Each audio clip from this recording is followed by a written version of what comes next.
do a short session of shikantaza before we go into the Dharma talk this evening.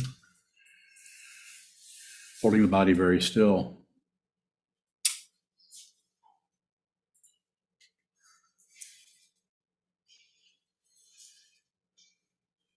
Just observe.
Just observe.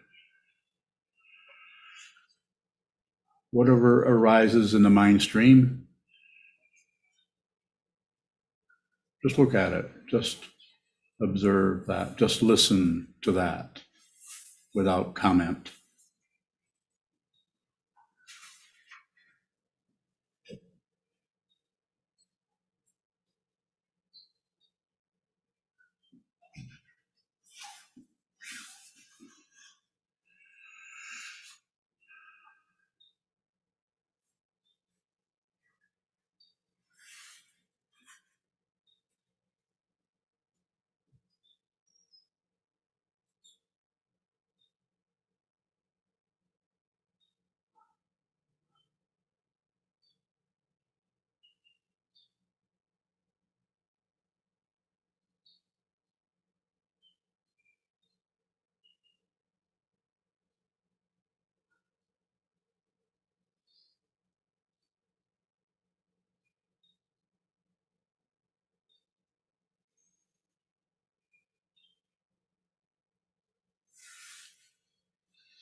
Those of you in the Zendo, please move your zafus to in front of the altar if you can. And those of you on Zoom on the screen, please face your computer screen. Thank you. If you can turn on your picture on there, that would be nice. If for some reason you can't, then your name would be okay.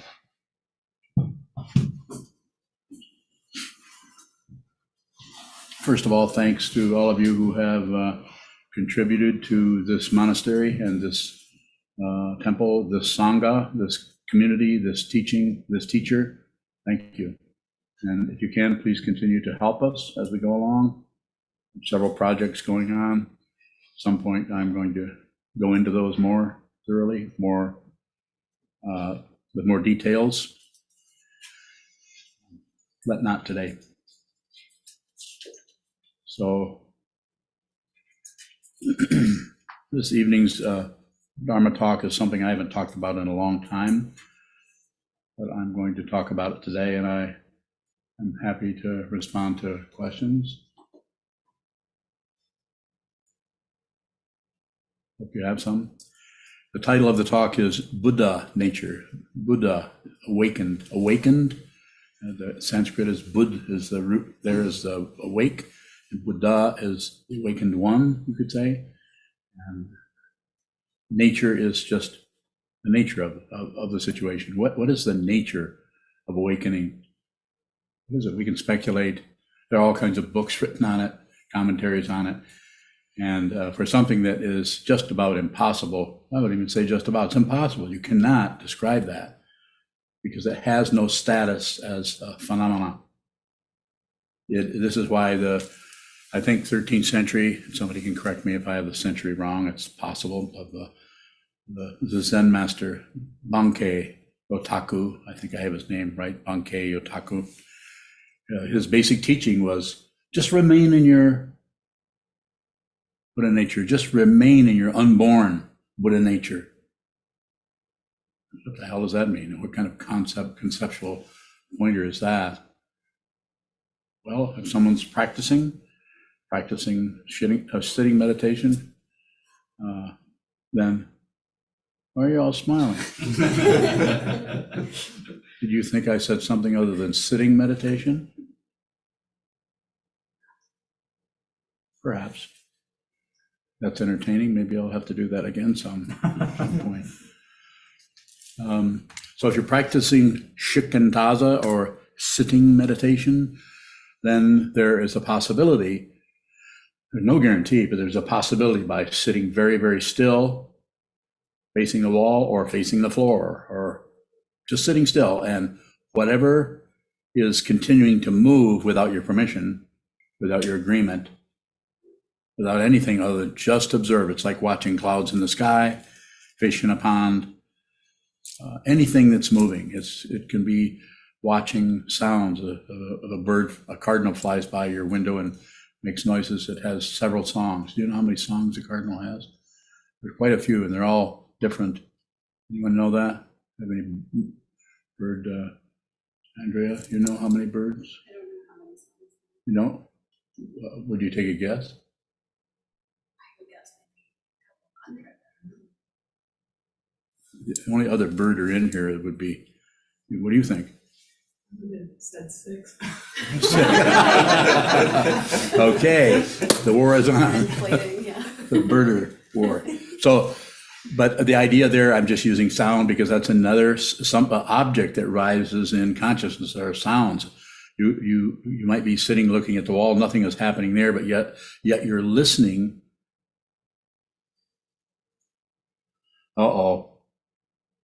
Christine Cooney says there's, how many did you say, Christine? 16? She just asked, asks Siri. Yeah. Who's this Siri dude?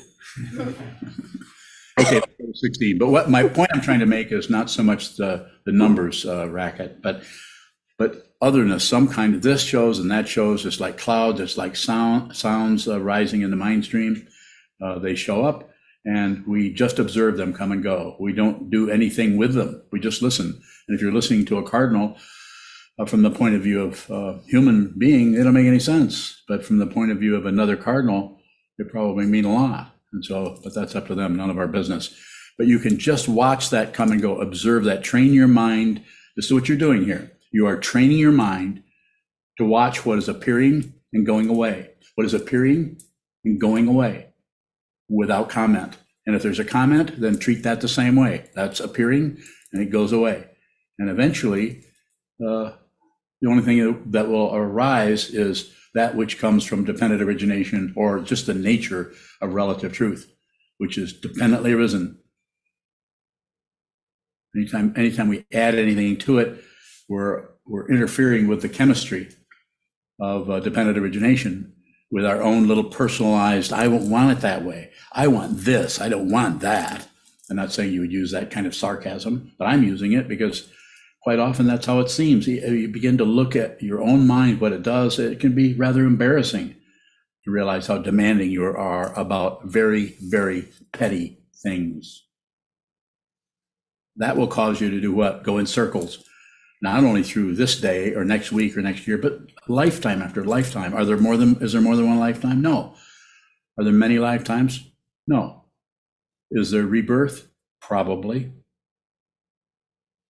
Or the way my mother used to pronounce it was parbly. And I even asked her once, that's not the way you pronounce probably. She said, that's the way I pronounce it. Anybody want to go into a discussion of that with my mother? I don't recommend it.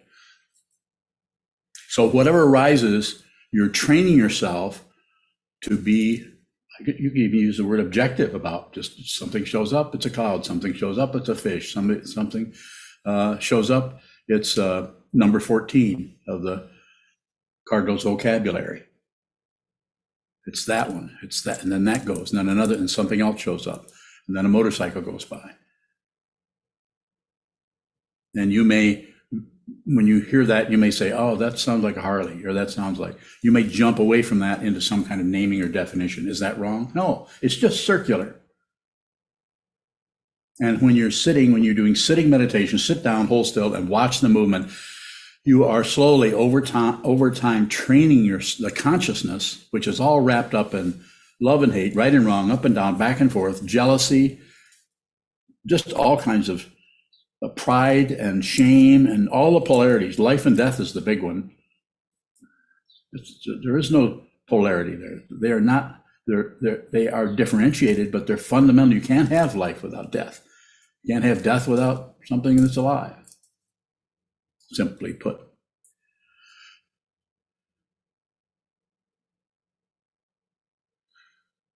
So by observing what comes, what arises in the sense fields, in the mind, thoughts arising in the mind, by just observing that, don't add on to it.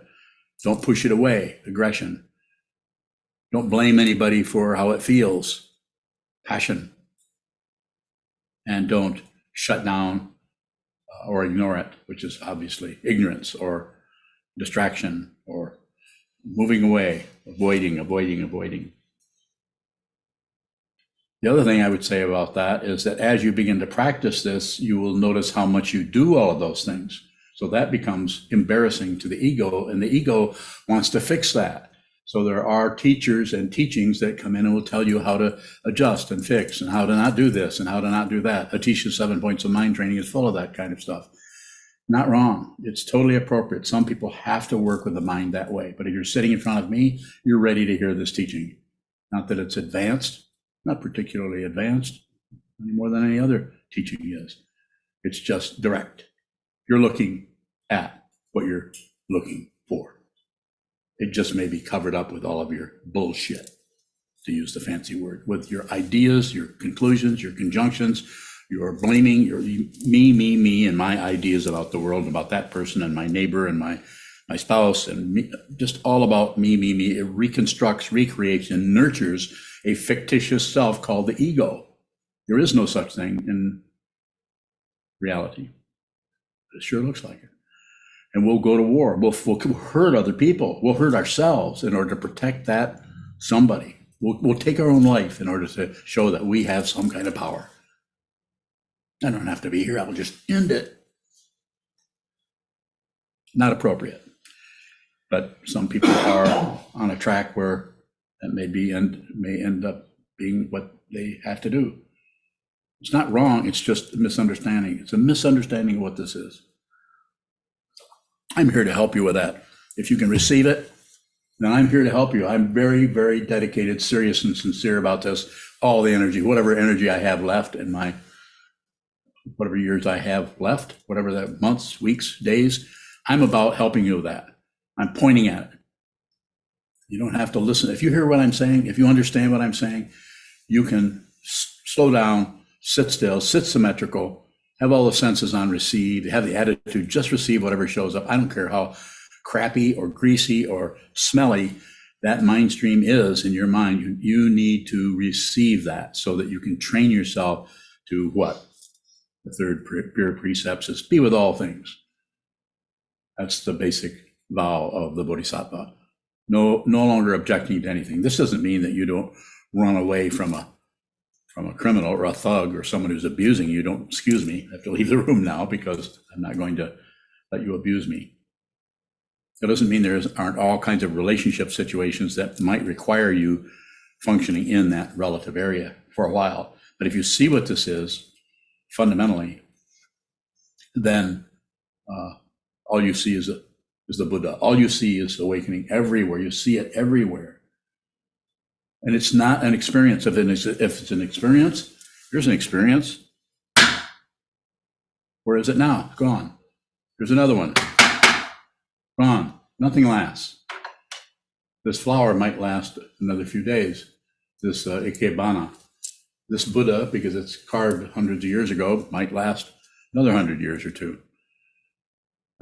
Things have a duration. A piece of granite is only going to last so long. A thought forms last just very short. You can't even find the beginning and the end of a thought. If you can, probably not looking at thoughts. You're looking at your thoughts about thoughts, which are not thoughts. On second thought, yeah, there. No pun intended. Or maybe a little bit. The Buddha nature awakened. What did the Buddha awaken to? The Buddha awoke to that everything was awake. When he awoke, everything awoke. He didn't see anything. He did not see that anywhere. But those who came towards him did not realize their true nature, their Buddha nature. So, and they came to him and saw that there was something about him. Maybe it was the light coming out of his ears. I don't know. It doesn't matter. Something about the presence of that gentleman 2,500 years ago connected with others, or somehow made sense, or encouraged others. So he had students. And then those students became teachers, and they had students down through the centuries up to the current present situation. You can see that. You can actually see, when you wake up in the morning, the ceiling over your head, if you're in a house, your feet sticking out from under the bed covers, the mirror when you walk into the bathroom, water spots on the mirror, all of that. You can see that that is not separate from the Buddha. It isn't exactly the Buddha, but it's not separate from the awakened one. So it's not something to worship, although we bow to the Buddha, but this is a chunk of wood. We need some kind of a reference situation that will help us to continue to train. That's why we have a wall, we have a schedule, and this isn't for everyone. But if you're here, you probably have some kind of connection with this person or this community or this particular teaching of the Buddha's Dharma as it's presented here, coming out of the Tibetan Kagyu tradition, the Shambhala tradition, and the Soto Zen lineage of Japan. Those are all coming together here. How? I don't know. I don't stir anything up. I can help it. Sir. Shoto bowing. Is Buddha nature a synonym for sentience? Bowing. No. Is that all you wanted to know? Cool. Yes. What is the difference between Buddha nature and consciousness?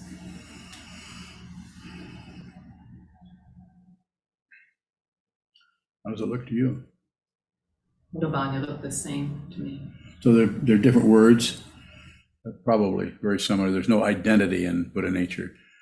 But consciousness, we experience consciousness through the sense fields, but consciousness is more than just a sense object and something arising in that sense field and is registered in the mind stream as a donut or the sound of a cardinal. Or as long as there's a human form, there's going to be that happening. Or What about Buddha nature only in humans? Only available to everything. Everything. Yes. Please don't hesitate. Give me I don't care how hard the question or impossible the question may seem to you. Let's have a go. Bring it this way, see what happens. The worst I can say is, I don't know, and that's very likely. Go ahead. How does a concept like Buddha nature help us to see it? So that you will continue, so that you will intend to see what this is without having any idea other than what remain in your own, and you're unborn. It's unborn, so it's not, it doesn't have the technical word is ontological status as something, or it's not really phenomena that comes and goes. Those come, Buddha nature does not come and go. Everything else can come and go, but Buddha nature doesn't even remain because it's never occurred. So therefore it's not separate from anything. And what am I stuck with? I'm stuck with just using relative terms and words to try to point to something that's ineffable, that can't be described. That's why it's a spiritual path, not a mundane path of getting better and getting smarter and getting more enlightened and more reasonable and more. Those are all good too. It's just that they go around. If you just deal with just the symptom, then you never see the fundamental underlayment of the confusion, which is, of course, passion, aggression, ignorance, hope, fear. Fear is quite often is covered up by aggression. As I've said many times, and has been said before I got here, anytime you see aggression, that means that aggressive, if it's a person, that person is operating out of fear. They cover up, they're successful. They get aggressive with somebody else, they don't necessarily feel fearful because they've covered it up. But someone who feels fear completely may just feel the fear and just have some kind of, as it says, one of the teachings say, just be a good host. Just whatever shows up in the mind stream, just be with all things. Whatever shows up, be with that. No war, no peace, no separation. Don't go to war, don't go to peace. More? It seems like Buddha nature can be this concept that doesn't help us go further. Like it can be a stand-in, like, oh, it's just Buddha nature. It's not a stand-in. It's a concept that is pointing to the fruition. You need something. You could probably do without that, but it seems to be necessary to do that. Realization, enlightenment. Anuttara Samyak Sambodhi, complete, unexcelled. Nothing goes any further than this enlightenment. So it's a relative way of saying that. So nothing goes any further than the very existence of it is in the relative sense. That's not supported there. That's why it's a spiritual path. You actually transcend this. Your body, mind complex, your life, your history, your favorite food, and your most aggravating thought or feeling or emotion can just come apart and you can die. But Buddha nature does not go anywhere. And so what you're doing, put it very literally, you're making a transition. You're changing your allegiance over from the samsaric materialistic mind of getting stuff, keeping away other stuff, grasping, rejecting, shutting down, going to war, going to peace for that matter. That can be also difficult. If you don't understand what you're doing, if you're just going to peace in order to try to stop war, that's more warfare. Don't go to war with war. How do you do that? See the war in here. Just be with the war in here. And that will it will deconstruct itself if you don't continue to construct it over who caused it, why it's happening, how you can get rid of it, which one of the 59 slogans of Atisha 7 Points of Mind Training is going to work best for you. Don't fix anything. More?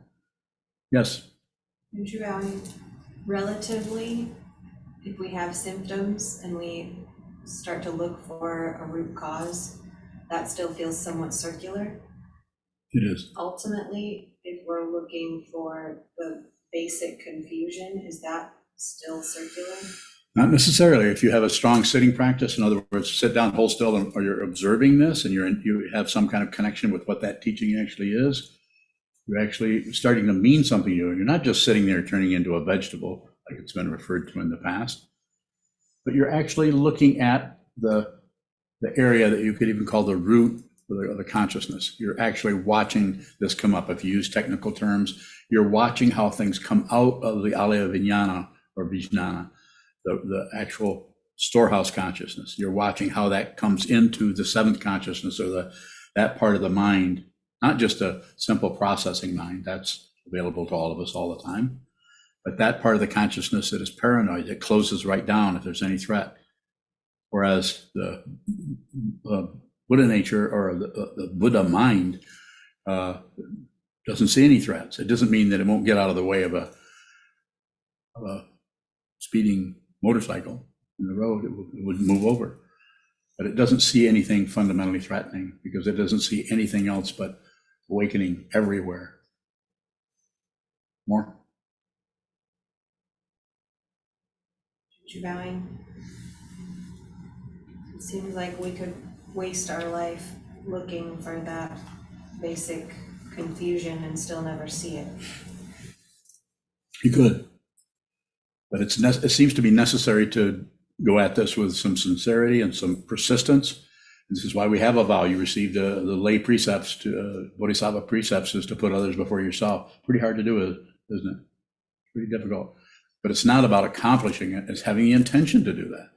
And how that shows up for you, or for me, or for anyone else who takes on that vow, either formally by actually taking a vow with a preceptor, or just doing it yourself. Just reading the Way of the Bodhisattva by Shantideva and trying to practice that. You could do that yourself. I'd say it's very difficult to do that on your own, because ego will step right in and start to become your own personal Shantideva. That's why it's necessary to have a true teacher, a teacher who he, she, they teach out of what they're looking at, not about what they think about.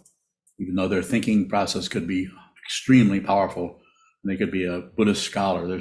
I've met Buddhist scholars, many of them, over the last 50 years. And some of them are extremely smart. But are they awake? That's the question. Are they awake? Are they actually awake? Or are they just really smart and really can talk circles around you? Some of them are even show up in other areas. One I met was a nuclear physicist, extremely smart. Was he awake? Should I meow right now? So do I know? Of course I don't know. I'm not going to judge that person by saying, well, this teacher's not, and this teacher is. I'm not going to do that. What I would do is say, you find out. You find out. You'll know. If you come before a teacher who's not a true teacher, and you've been facing a wall for a few years, it's going to be pretty hard for anybody to pull the so-called proverbial wool over your eyes, especially if you've been listening to me, because you can't even find me.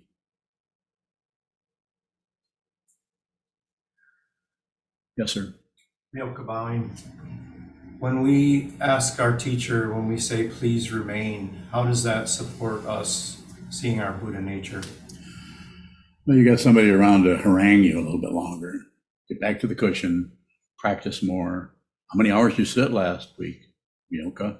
That's one of those rhetorical questions, but you always have to answer those. Go ahead. 19 hours? Are you bragging or lying, or what are you doing? Not sure. Like That's that. what I recollect. That's what I read. Oh, showing me your excellent memory. So I'm picking on you a little bit. I'm saying I'm serious about it. We really, it seems to me, from my position, I had to have a teacher, two teachers. And the first teacher was a powerful teacher, but I didn't see enough of him. I was afraid of him. I stayed away from him. He scared me. And then the next teacher I ran into was Kobun. I went that direction, and then he began to teach me, and I couldn't handle it. I could not do one word teaching he gave me.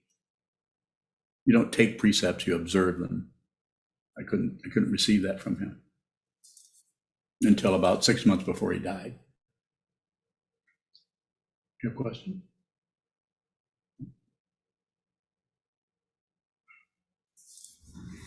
Senshu bowing.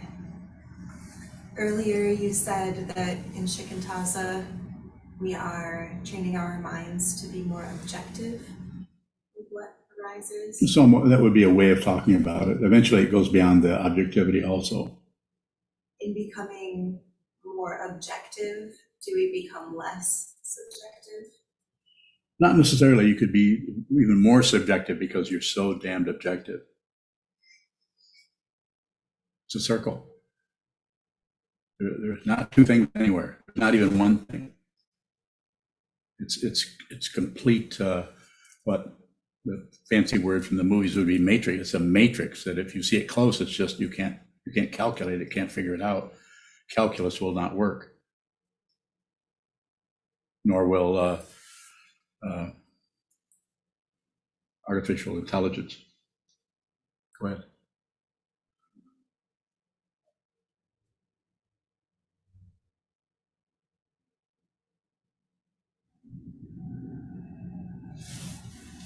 Shoto bowing, when you talk about that 6 months before COVID passed, Yes.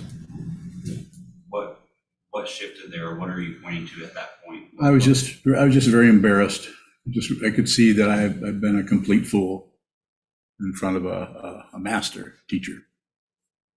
He was a master, and I just blocked that out. I did not want to have another teacher. It's embarrassing to me that I've been practicing all these years, and I'd had a great Vajra master as a teacher, Chogyam Trungpa Rinpoche.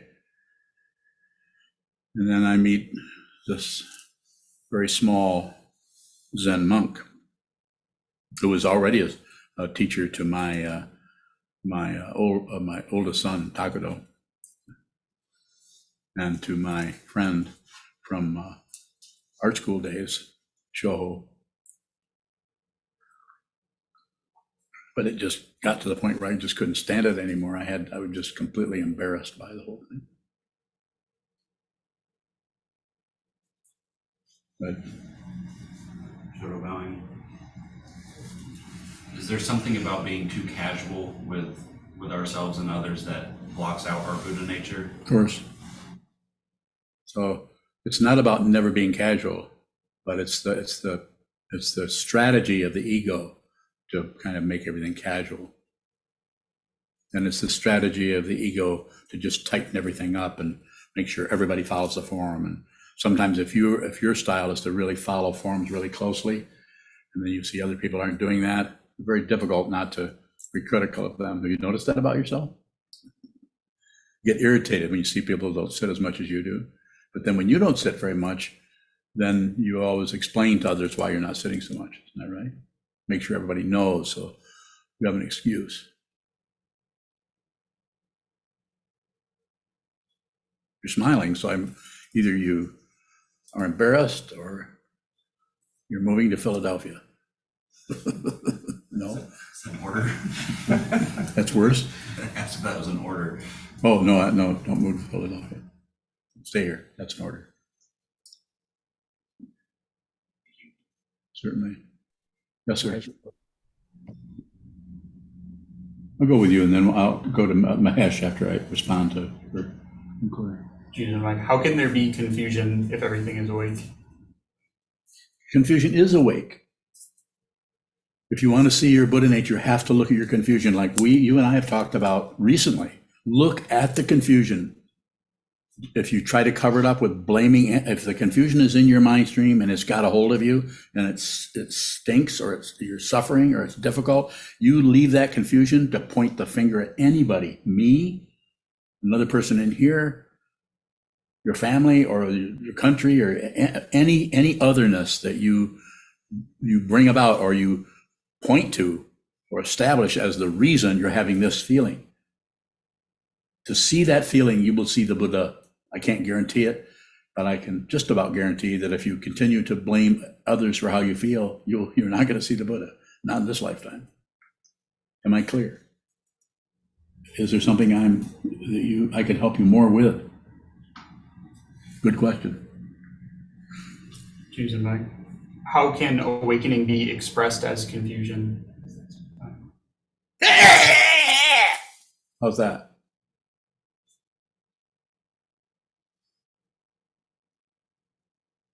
That wasn't helpful, was it? That's why I don't do it very often. I mean, that's confusion, or it's a comical cartoon kind of confusion. But actual confusion might look more like the expression on your face. You follow me? Continue to look. Continue to look.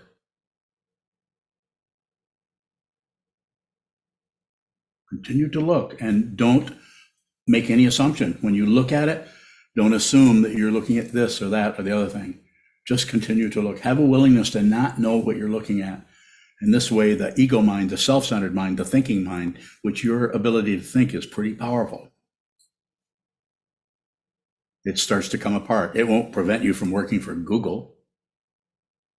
You might be even better at working for Google without having your mind clogged up with false beliefs or confusion about the nature of reality, thinking that this is real and that's not. Not just picking on you. Everyone's doing their version of this. If you're not, I don't know what the hell you're doing here then. More? Good questions. Thank you. Thank you for exposing yourself a little bit.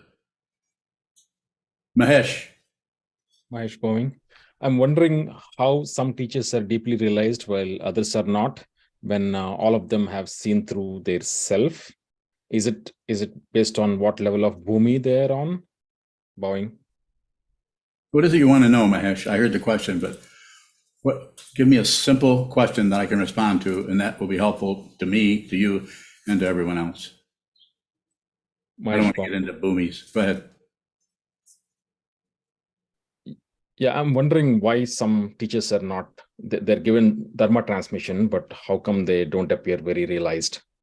Bowing. Damned if I know. There are a lot of teachers, but I don't think there's a lot of realization. I'm not saying there isn't some, there's probably a lot. I just haven't seen it. And why would I? Well, they're not, if someone has realized, they're probably trying to help others. They're not busy trying to prove anything to me or anyone else.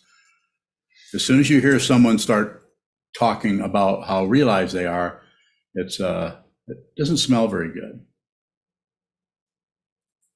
It's anytime anyone kind of puffs himself up a little bit. The only one that can do that and get away with it that I've ever met was the Vidyadhara. He could do it, but he also had an interesting sense of humor in that area. You'd have to go and read 3 or 4 of his books, and you'll see it. Mahesh Bowing. Sure. So what goes on between seeing through the self and then seeing through others as illusion, like that the path during Yes. that path? Bowing. So self and other, is that what you're at? Seeing through the self, seeing through other? Yes. Same thing. It looks different when you're practicing it, when you see that there's no solid self in the skandhas. Form, feeling, perception, concept, or consciousness. And then whatever is arising as an object, sound of the cardinal, unreal. They're there and they're arising in consciousness, but there's no one who's conscious of that. There's just consciousness.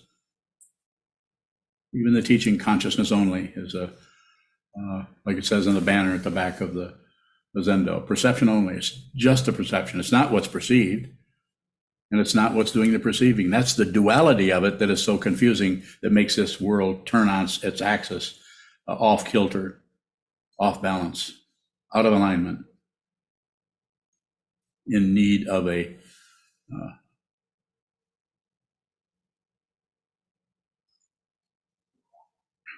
front end alignment, which might be just seeing that it's out of alignment, and then you see that everything is aligned. Mahesh Bowing. So when someone sees that the self is an illusion, why can't they see others are illusion? Because at the same time you see everything is one, right? Bowing. So you begin to see that the ego is made up of a lot of parts, and we begin to see that the form, feeling, perception, concept, consciousness, you begin to see that those are not really hooked together. You can actually experience intellect without all the others, and you can experience body without all of the others. You can experience just perception without all of the others. It's just a way of talking about it, using concepts to talk about it in a way that it doesn't get together into somebody going somewhere with a particular agenda or idea. So that's the supposedly, and then not only from this point of view, but other teachings say that seeing through the self that's the first part of it. Then you have to see through the otherness. When they talk about the different bhumis of the Bodhisattva path, which you mentioned briefly, don't particularly want to go into that, but I think, what is it, 1.5-fold egolessness. The idea in the Kagyu tradition is, as I understand it and remember it, is that we first begin to see that there isn't a solid person here, but we're still hooked on other. We still think there are the other people out there who are not as clear as we are, because we see there's no self.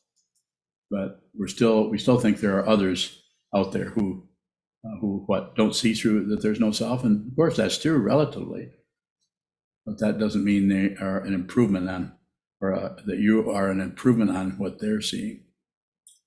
Very fishy area. Train your mind to see it. See it yourself so that you see it. You won't have to come and check with me and see, is this what you were talking about, Sokuzan? Or you'll know it. Shoto bowing. If someone's seen through the self but thinks others haven't, isn't that a kind of still thinking there's a self? Yeah, it's a Pratyeka Buddha, is a classical self-styled Buddha, someone who's awakened themselves, but they aren't even particularly interested in helping anyone else awaken. They just want to benefit from the awakening, from not being a solid, separate being anymore, and can delight in their awakening. It's a way of talking about it. Does Buddha nature point to something that goes beyond seeing no self and no other? It's you could say that it's beyond, but it's actually not beyond. It's not separate from anything. Everything is Buddha nature, but it's covered up by passion, aggression, ignorance, pride, envy, jealousy, fear. It's covered up. You can't see it. Sometimes it's called the Buddha in the palm of your hand. The Buddha you're looking for is right here. It's that close. It's right here. It's I think I said every water spot on your mirror in the bathroom. The Buddha, the awakened one, not the guy who lived 2,500 years ago, but what that person was pointing at. The finger pointing at the moon. Look at the moon, and the finger disappears. The teaching disappeared, into the moon. Just a way of talking about it. I think we're in book study talking about that. Dogen was talking about that, or somebody. Okay. Question? Adriana asks, how can I work with the feeling of betrayal and hurt without shutting down? So there's a lot of story, a lot of soap opera around that. Anyone that would ask that question would have a different background of stories about that, who did it and who betrayed who, and I was only trying to do this, and then they stepped out the other direction.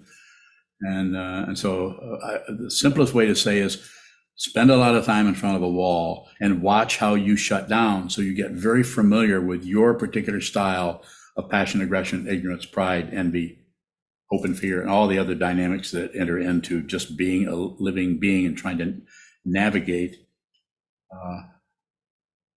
the six realms of the human realm. I'm not going to go through the realms, but different ways that the mind operates. So just observe. Give it the benefit of the doubt, rather than abandoning what arises for I've been betrayed. If he, she, they hadn't done that, probably everyone in here is dealing with that on some level with somebody who is. I know I certainly hung on to how I was treated by my stepfather for many years. And now when I look at him, I think, well, he couldn't have done it any other way. He was suffering, and the only way he knew how to cover up his suffering was to somewhat take it out on a little boy. But you have to see that. You can't just, well, I feel this way because my stepfather abused me. Well, of course he abused me. He was abused. It goes downhill. This abuses that, this person abuses that, and it just goes on and on. It's not only a circle. It's a huge circle. So this is why step off now. And how do you do that? Sit down, hold still, watch the mind, get to know your mind so deeply that no one will ever fool you again. And why won't anyone ever fool you again? There isn't anyone. There isn't anybody. You have to see it. Otherwise, you'll continue with your present paranoia, not accusing you of anything, of thinking that just because a neighbor has a weird flag on their wall, they're somehow the enemy. No, they're suffering. That doesn't mean you can open to go over and convert them to Buddhism. Don't do that. Don't convert anybody to Buddhism. That's a misunderstanding. Don't teach anybody to meditate. You meditate. Somebody sees you meditating, they might say, why are you doing that? And then you'd have to come up with your response. I don't know.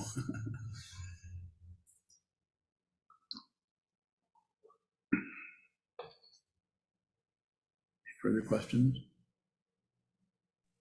Sir. Nihon Baoying. Go ahead, Young. I have a question actually from our study. The metaphor sun and the moon, the sun refers to Buddha nature and the moonlight refers to the reflection of the Buddha nature.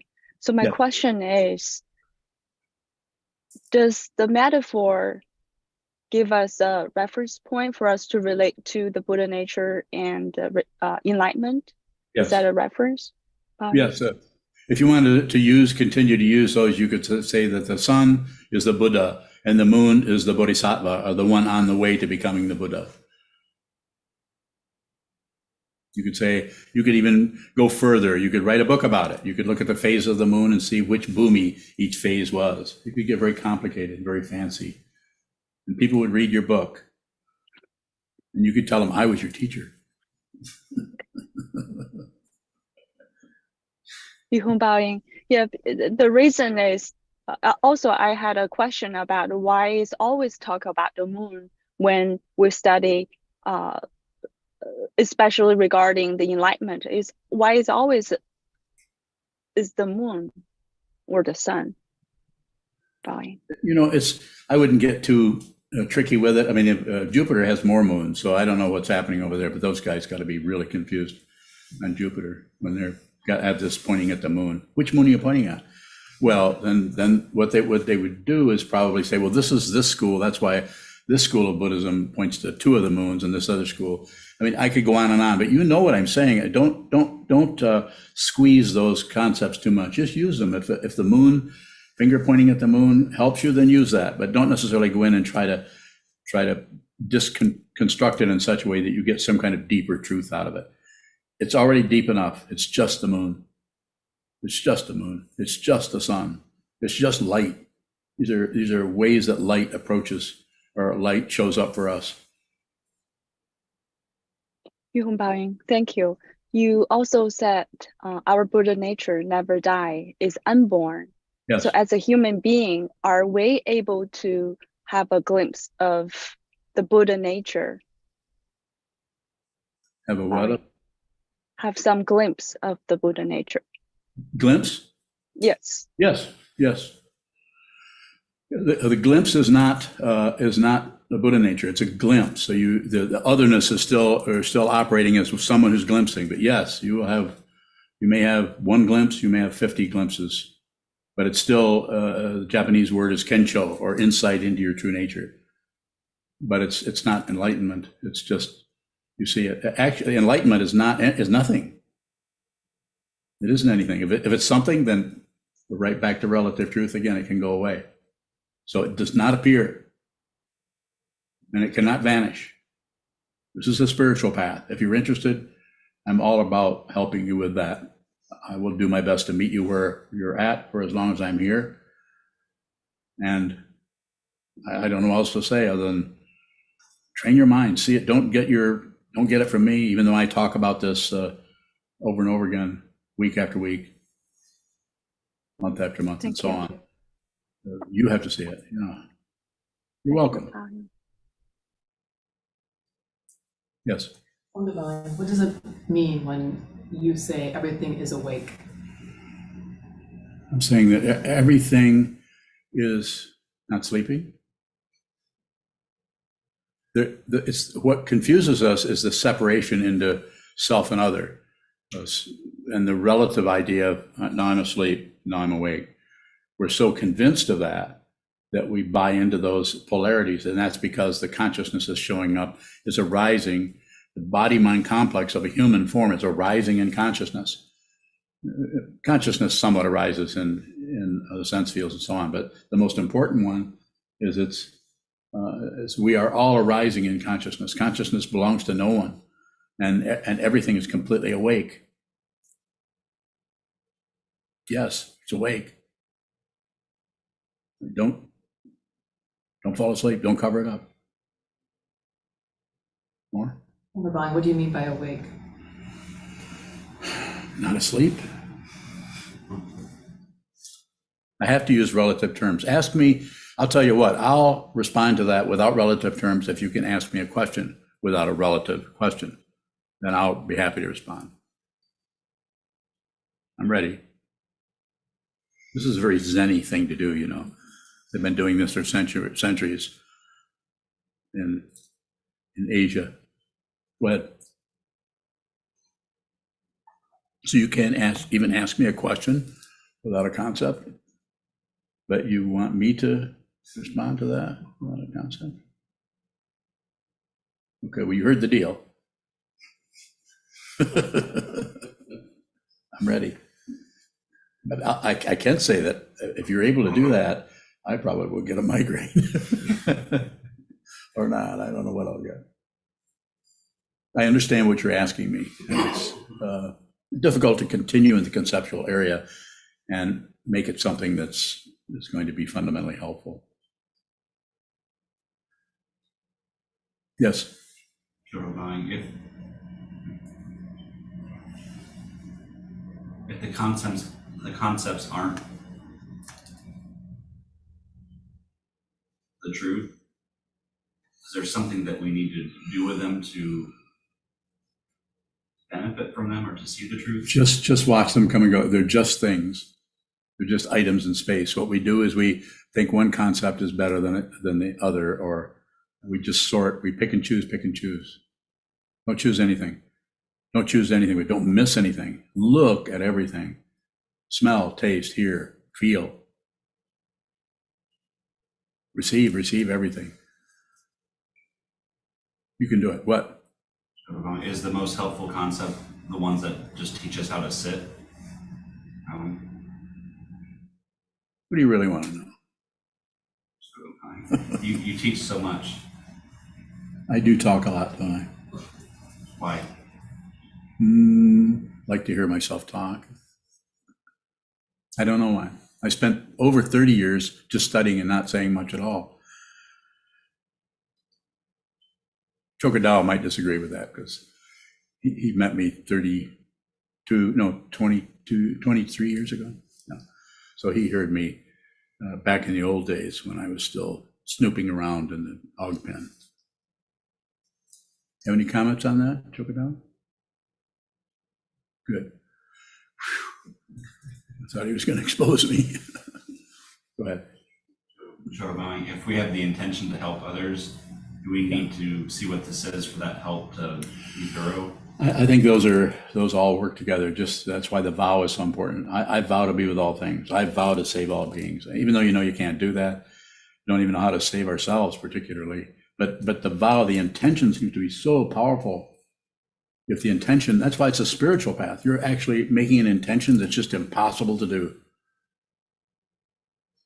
I vow, I go to refuge to the Buddha, the Dharma, the Sangha. I take refuge in the Buddha, the Dharma, the Sangha, and the teacher possibly. And I'm going to see this.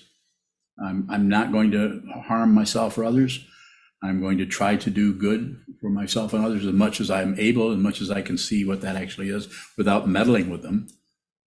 And I'm going to be with all things, starting with my own mind stream. I'm not going to object to what happens in my mind stream anymore, or agree with it, or ignore it.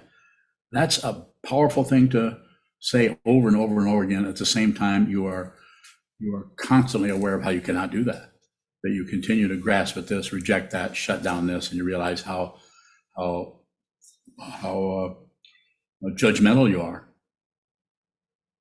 You realize that you're just judging people. You don't mean to, you're trying not to, but you notice how there's just kind of a knee-jerk, your finger comes out of the holster, and the next thing you know, you're pointing at someone, and maybe in your mind stream, maybe not, maybe you're being very kind and sweet to them, but you're entertaining, you could say, thoughts of, this person's a creep.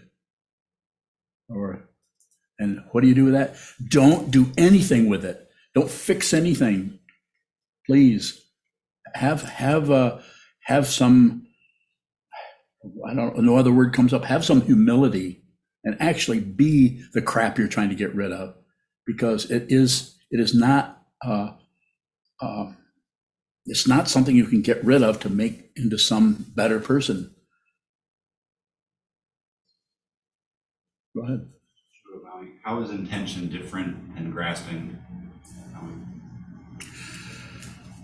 Intention is you're not sure what it even is. When you vow to be with all things, you don't know what that is. It's deliberately stated in that way. I vow to save all beings.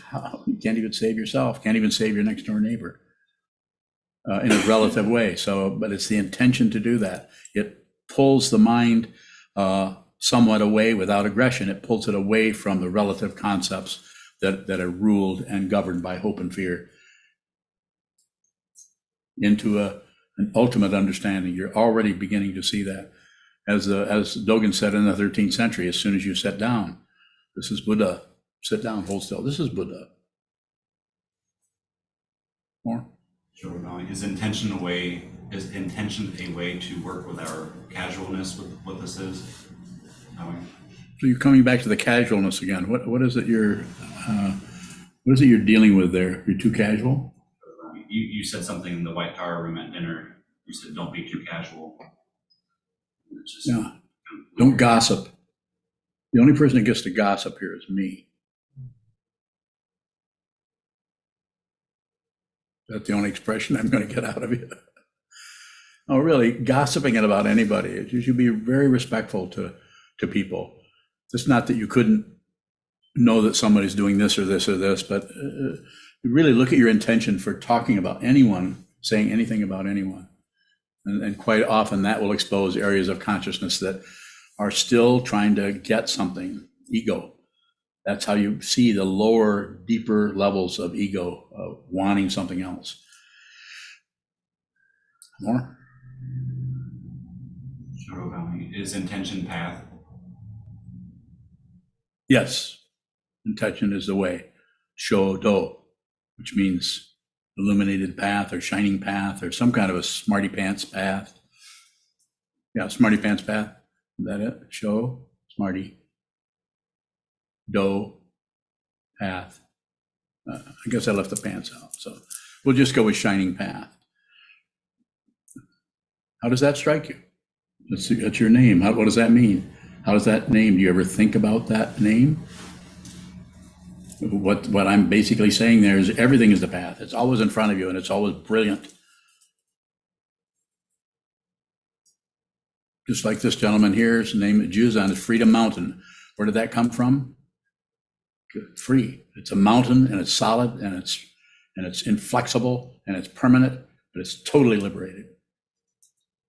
And why did I give him that name? I'm not going to tell you guys. Then you'll start giving people names and then you'll be popular like I am. Go ahead. Is it possible to stay on the path too long? I'm not sure what you're trying to find out there, but I would say no. I'm not sure what you're saying. Eventually there isn't any path. It's just this. There's nothing more happens. But first there has to be a path, ground, path, and fruition. The ground is suffering or discontent or struggle or confusion. We look at that and then we, perhaps if we're lucky, as far as I'm concerned, would be called well-favored. You stumble into the Buddha's Dharma. You meet somebody who shows you a book or tells you something, or you show up at a meditation class or something and it's got you. You want to practice this. This kind of a teaching is rare, not because what I'm saying is so rare, but because this is not promoted particularly. If it is promoted, it may not be the Buddha's Dharma. I'm not saying you wouldn't announce it, but to promote it as guaranteeing some kind of results. Shadow bowing. The question's coming out of when I return to an intention or my intention, there seems to be a neurotic grasping quality to that. Yes. And I'm wondering if it can be unhelpful to return to our intention. No, just you're already aware of the neurotic grasping quality. Just look at it. Don't change it. Don't get rid of it. You do not have to get rid of anything. Anything that arises is dependently arisen, has a right to be there. Everything that arises is a card-carrying member of relative truth. It has a right to be here. Why? Because of everything else is supporting the singularity that is an illusion that you and I and most of the world is deluded about. We're deluded about that.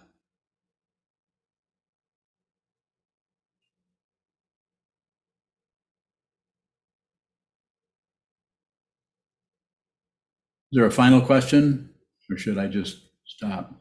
Here's Rehan. Well, go ahead, Nabi, and then I'll go to Rehan.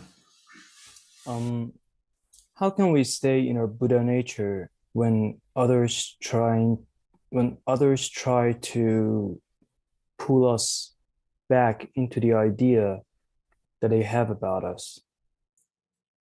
Bowing. It's a good question. I would say, insofar as you can, practice a lot, do a lot of sitting meditation, and be respectful and kind to those people who are around you, that you're interacting with, that you're mentioning, that are trying to pull you back. Be respectful to them. You wouldn't necessarily bow to them. If they're not meditators, you're not going to do some kind of fancy thing like that. But you could say, I kind of see what you mean, but I really need to work on this other area here. And if they try to pull it, depending on what whatever their propaganda is, be respectful, listen to it, consider it. You could even ask them questions. Well, how do you mean? Well, why, so you think this other direction would be better?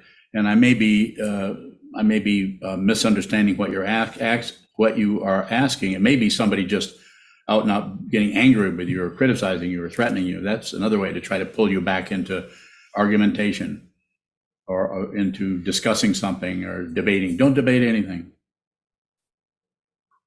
Further, did I get close to what you're looking for, Naveed? Yes, thank you. You'll be fine. Just move to the monastery. I will. Okay. Thanks.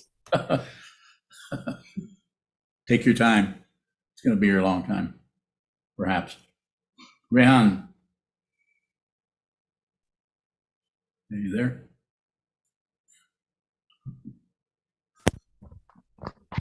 Rehan bowing. Sorry about that. Yeah. What's my question? Oh, I'm seeing someone on Friday, and they're going to sit with me. I don't think it's a problem, actually. I had a question, but it's gone now. Okay. Yeah, I think it'll be okay. I mean, no, I think it's okay, actually. I thought I might have an issue speaking. So you don't have a question? No, I do. If I'm no one or something, then and I speak like with people in the world and I talk to them, I'm very confused. How do I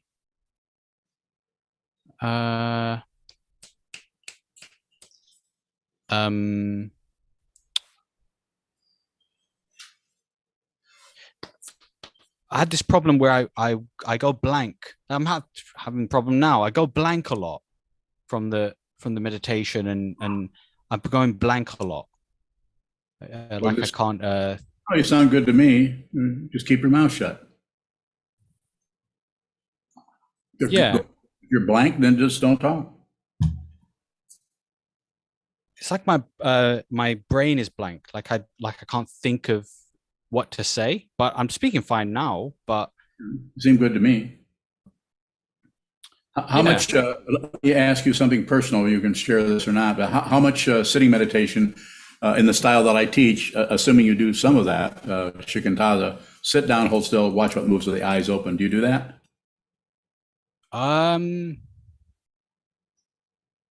Watching my mind. My mind, it's yes, I do a bit of that, like a little bit. Watch in my head. Are your eyes open? Yeah. Go on. I don't okay, I don't think I'm going insane. Like I think I'm okay. Like I was walking around and I thought, well, maybe I'm losing my mind because You'll be all right. I think I'm okay, yeah. I'll be okay. You're okay. Sit a lot. That's my final. Sit a lot. Sit down. Don't do a little bit of sitting, or else don't do it at all. Do some other form. But if you're talking to me, if you continue to ask questions from me, you can't be practicing some other way. Now, can you? Of course, you can do whatever you want. But I'm saying it might work better if there's a little bit of CCC, communication, cooperation, collaboration, going on here, where I'm saying practice in this way, and then ask me questions based on what's coming up in your mind stream relative to your family, your community, the world, just what you're dealing with. And that way there can be some, possibly the responses to the questions will be fundamentally helpful to you in a way that won't be just engender further circularity. So just keep sitting. It's a lot. Is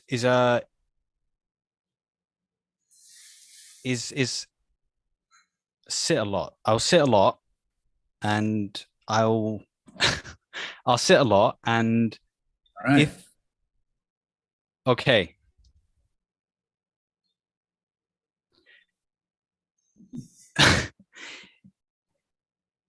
Sounds good to me. Do that.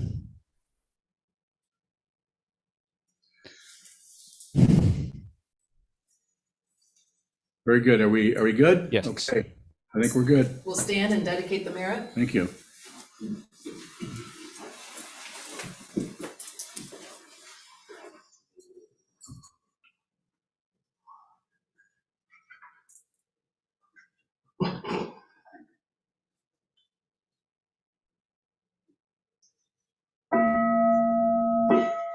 May the merit of this penetrate into all places, so that we and every sentient being together can realize the Buddha's way.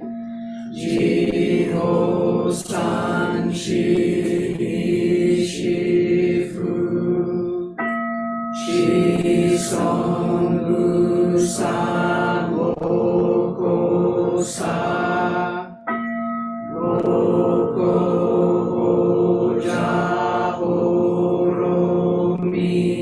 the 10 directions, the 3 times, all Buddhas, all venerable ones, Bodhisattvas, Mahasattvas, the great Prajna Paramita.